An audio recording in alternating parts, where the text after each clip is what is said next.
Selanjutnya saya ada keterangan ahli. Keterangan ahli ini diatur dalam pasal 102 Undang-Undang Nomor 5 Tahun 1985. Apa kata undang-undang? Pasal 102 Undang-Undang Nomor 5 Tahun 85. Keterangan ahli adalah pendapat orang yang diberikan di bawah sumpah dan dalam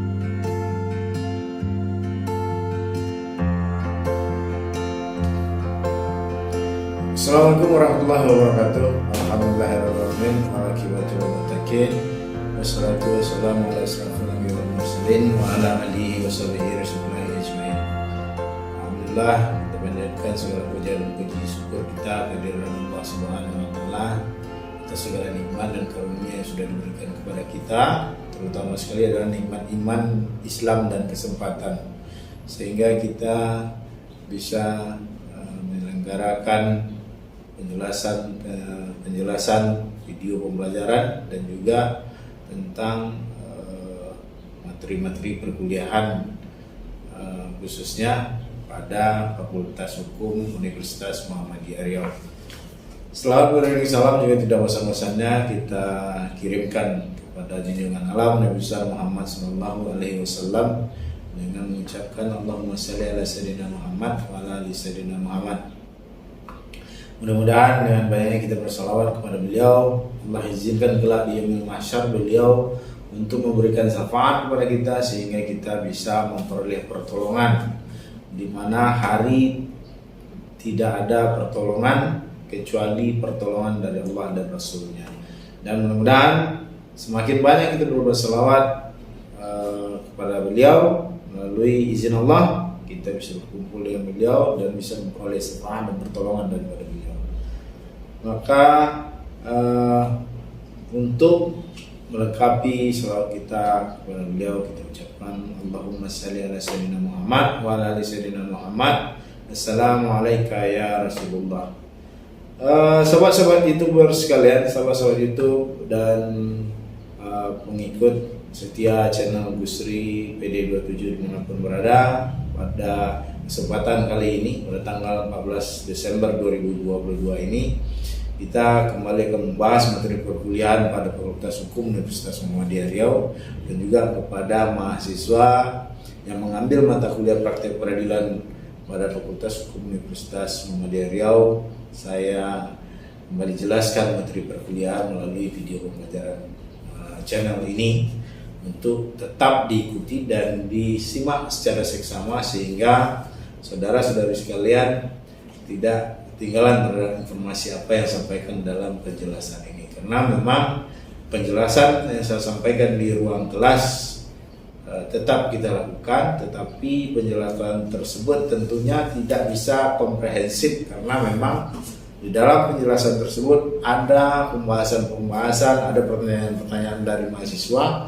yang tentunya juga akan menyita waktu untuk pembahasan materi itu sendiri. Nah, pada perkuliahan atau pertemuan yang ke-11 ini kita membahas tentang pembuktian dalam sengketa tata usaha negara. Apa saja yang perlu dibuktikan dan apa yang menjadi alat bukti dalam sengketa tata usaha negara. Maka saya sudah buatkan PowerPoint-nya dalam bentuk yang sudah saya PDF-kan. Nanti silakan dibaca, di-download di akun Sikuli masing-masing saudara. Nanti apa saja pembuktian yang ada di dalam sengketa peradilan tata usaha negara ini. Baik, yang pertama sengketa tata usaha negara atau alat bukti ini yang akan kita bahas. Pokok pembahasan yang akan kita bahas dalam perkuliahan atau video pembelajaran kali ini, yang pertama adalah tentang surat atau tulisan. Yang kedua ada keterangan ahli. Yang ketiga ada keterangan saksi. Yang keempat ada pengakuan para pihak. Yang kelima ada pengetahuan hakim. Bagaimana penjelasan masing-masing ini? Nanti silakan itu tetap diikuti dalam channel ini. Jangan dipotong-potong pendengarannya karena tidak akan memperoleh suatu penjelasan perkuliahan secara komprehensif. Baik, yang pertama kita bahas tentunya adalah tentang alat bukti. Apa yang menjadi alat bukti di dalam persidangan atau persengketaan peradilan tata usaha negara? Maka alat bukti ini diatur dalam pasal 100 Undang-Undang Nomor 5 Tahun 1985. Nah, di dalam Undang-Undang Nomor 100, maksud saya dalam pasal 100 Undang-Undang Nomor 5 Tahun 1985 tentang peradilan tata usaha negara ini adalah mengatur tentang alat bukti yang akan diajukan dalam persidangan atau dalam pemeriksaan sengketa di peradilan tata usaha negara. Pada pasal 100 ayat 1 itu dijelaskan ada 5 alat bukti. Yang pertama ada surat dan tulisan atau tulisan, bukan dan ya. Surat atau tulisan. Yang kedua keterangan ahli. Yang ketiga ada keterangan saksi. Yang keempat ada pengakuan para pihak. Yang kelima ada pengetahuan hakim. Nah, pada ayat kedua itu disebutkan lagi bahwa ada keadaan yang telah diketahui oleh umum tidak perlu dibuktikan. Nah, apa pula ini keadaan umum?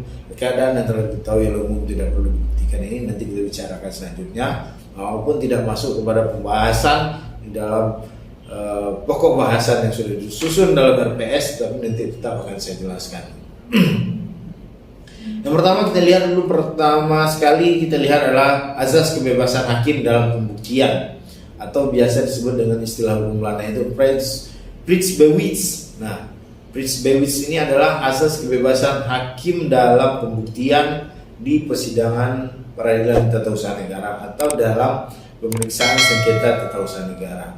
Nah, pengaturan ini pengaturan ada pada pasal 107 Undang-Undang Nomor 5 Tahun 1985 tentang peradilan tata usaha negara. Apa kata undang-undang? Kata undang-undang, hakim menentukan apa yang harus dibuktikan. Beban pembuktian beserta penilaian pembuktian dan sahnya pembuktian diperlukan sekurang-kurangnya 2 alat bukti berdasarkan keyakinan hakim.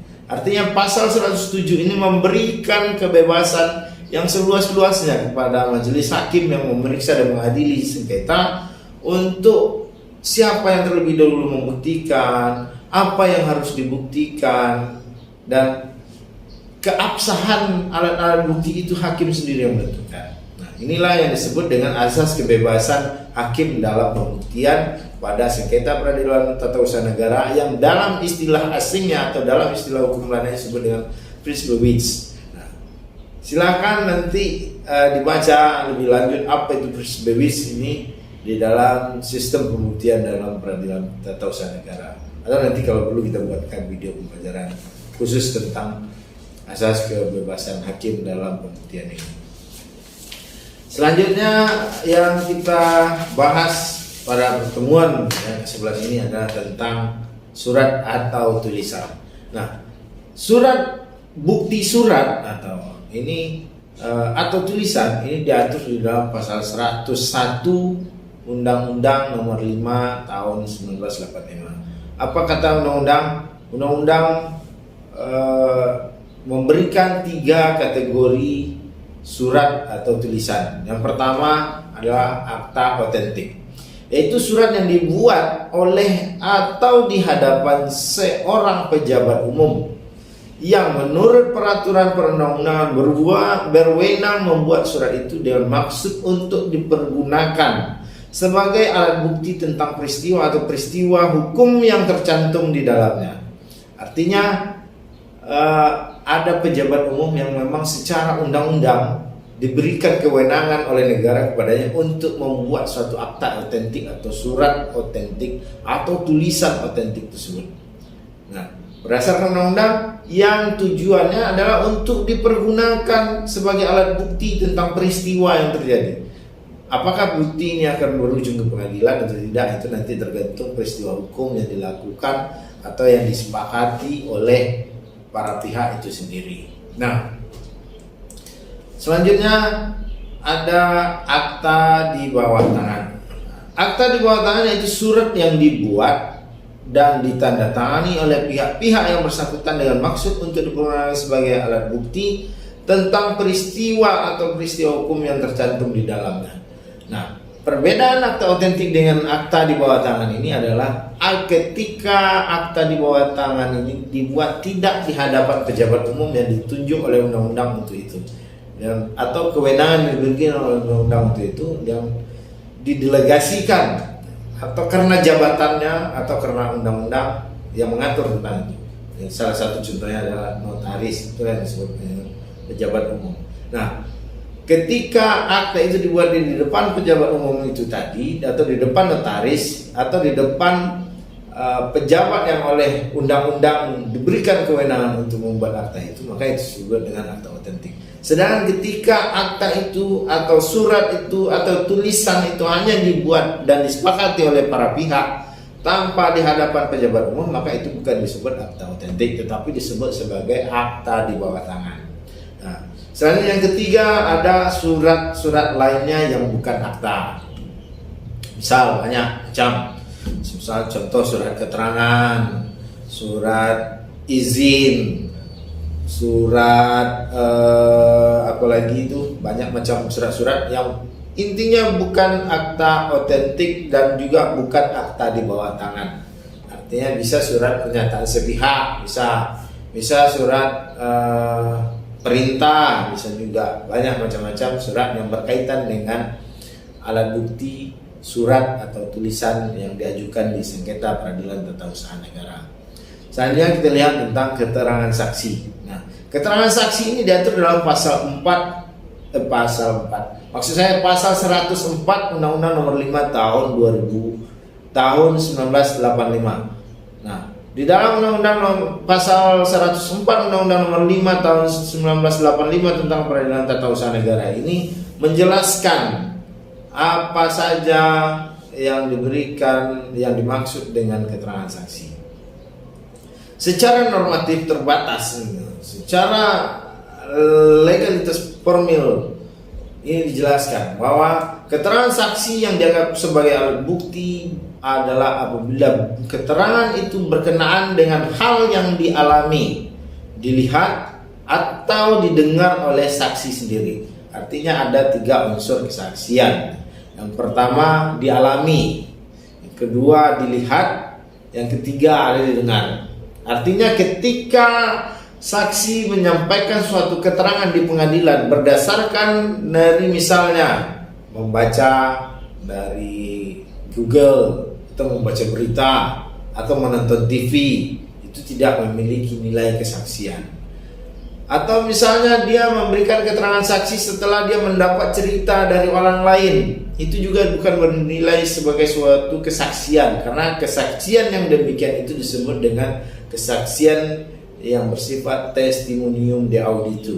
Nah, atau dia memberikan keterangan kesaksian itu setelah melihat atau menonton televisi, itu juga bukan menilai suatu keterangan yang bisa dikatakan sebagai keterangan saksi dalam proses pembuktian. Nah, itu yang diatur dalam pasal 104 Undang-Undang Nomor 5 tahun 1985. Selanjutnya di pasal 88 Undang-Undang Nomor 5 tahun 85 yang berkaitan dengan pasal 104 ini juga menjelaskan ada yang tidak boleh didengar keterangan sebagai saksi. Yang pertama, keluarga saudara atau semenda menurut garis keturunan lurus ke atas atau ke bawah sampai derajat kedua dari salah satu pihak yang bersengketa.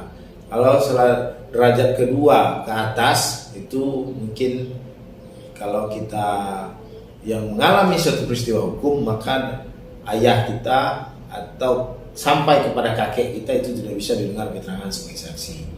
Sedangkan kalau garis lurus ke bawah itu contohnya anak atau cucu sampai derajat cucu. Sedangkan garis ke samping adalah saudara sampai kepada level keponakan, itu tidak bisa didengar keterangan sebagai saksi.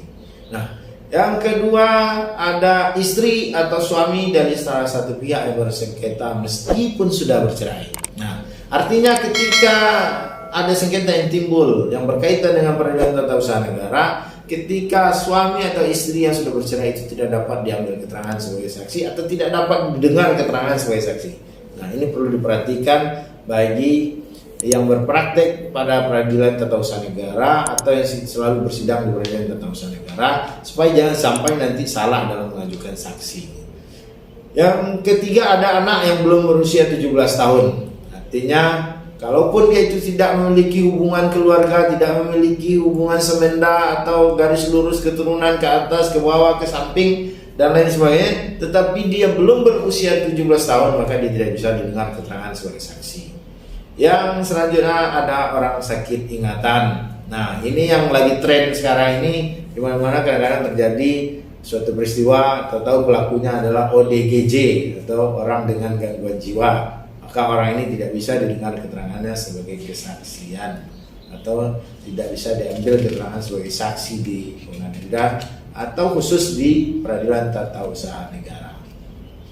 Selanjutnya saya ada keterangan ahli. Nah, keterangan ahli ini diatur dalam pasal 102 Undang-Undang Nomor 5 Tahun 1985. Apa kata undang-undang? Pasal 102 Undang-Undang Nomor 5 Tahun 85, keterangan ahli adalah pendapat orang yang diberikan di bawah sumpah dan dalam persidangan tentang hal yang ia ketahui menurut pengalaman dan pengetahuannya. Nah, artinya ahli adalah yang dikatakan sebagai seorang ahli itu adalah karena keahlian yang dia miliki dalam suatu pengetahuan keilmuan. Nah, artinya seorang ahli itu haruslah orang yang menurut pengalaman dan pengetahuannya bisa dikategorikan sebagai seorang ahli, baru dia bisa didengar keterangannya dan memiliki sebagai suatu nilai alat bukti dalam sengketa peradilan tata usaha negara.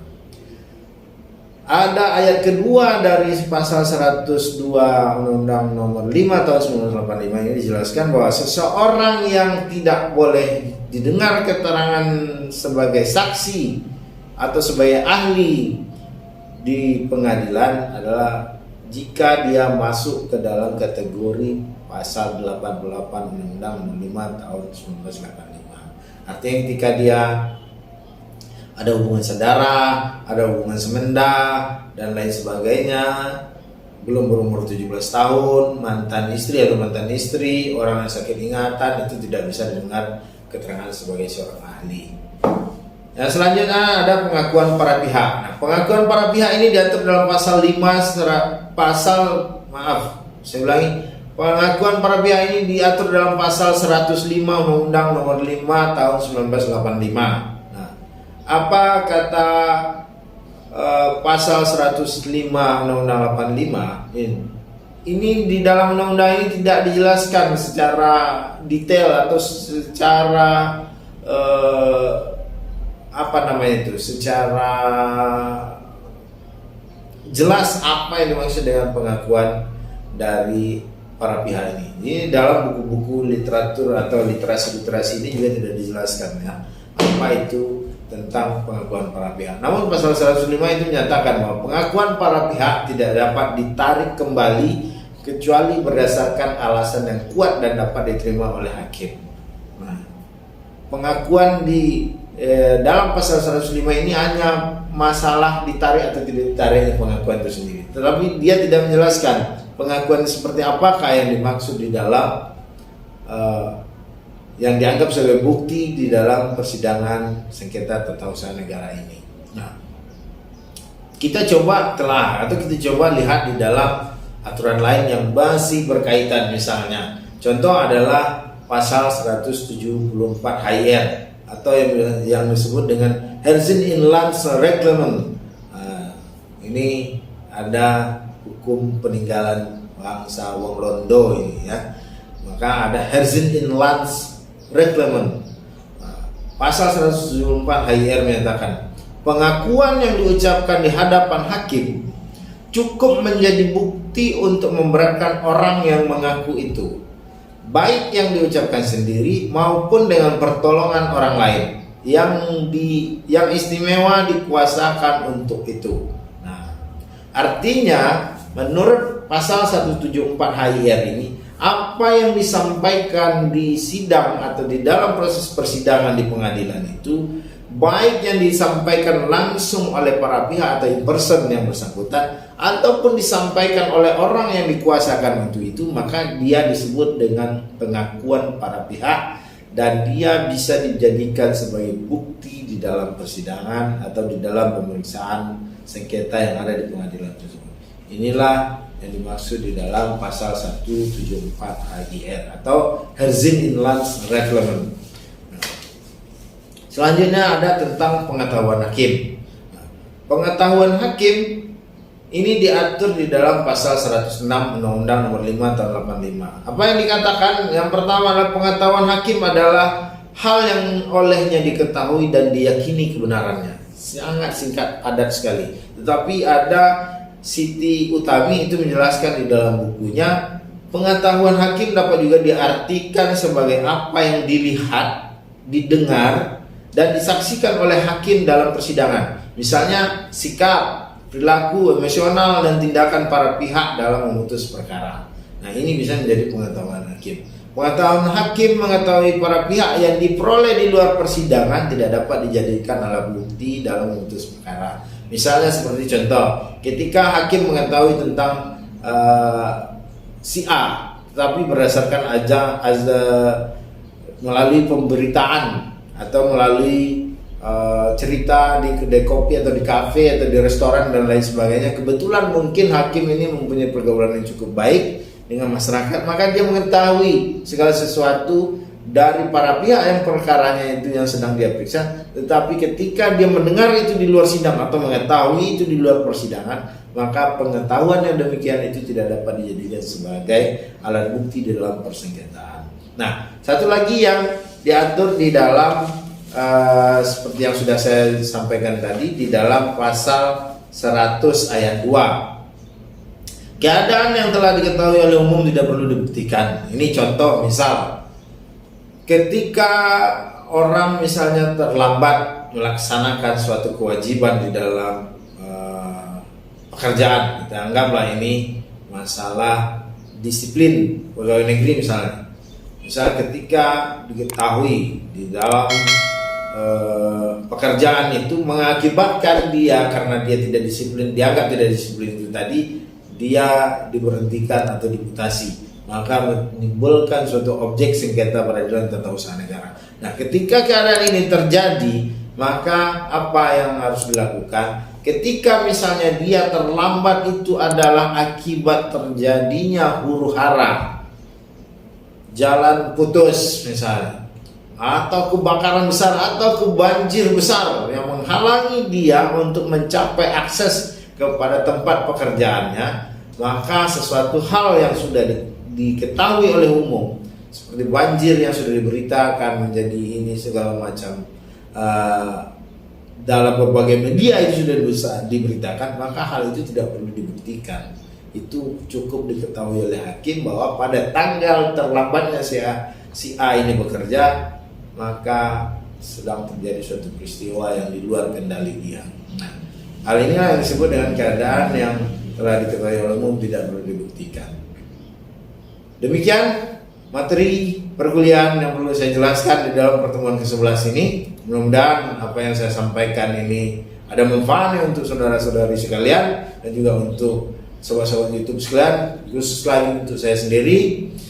Dan seperti biasa saya sampaikan bahwa apa yang saya sampaikan dalam penjelasan materi perkuliahan ini bukanlah suatu kebenaran mutlak yang sifatnya tidak terbantahkan, tetapi ini adalah suatu pengetahuan berdasarkan apa yang saya baca, apa yang saya pelajari, dan ini saya anggap atau jadikanlah ini sebagai sebuah pembuka wacana berpikir sobat-sobat sekalian, saudara-saudari sekalian, untuk mencari suatu ilmu pengetahuan yang lebih besar cakupannya, yang lebih detail penjelasannya, yang lebih komprehensif dalam penyampaiannya. Mudah-mudahan sekali lagi saya sampaikan ada bisa memicu suatu semangat bagi saudara-saudari sekalian untuk belajar tentang peradilan tata usaha negara. Lebih dan kurang dalam penyampaian ini saya mohon maaf. Bila itu hidayah. Assalamualaikum warahmatullahi wabarakatuh.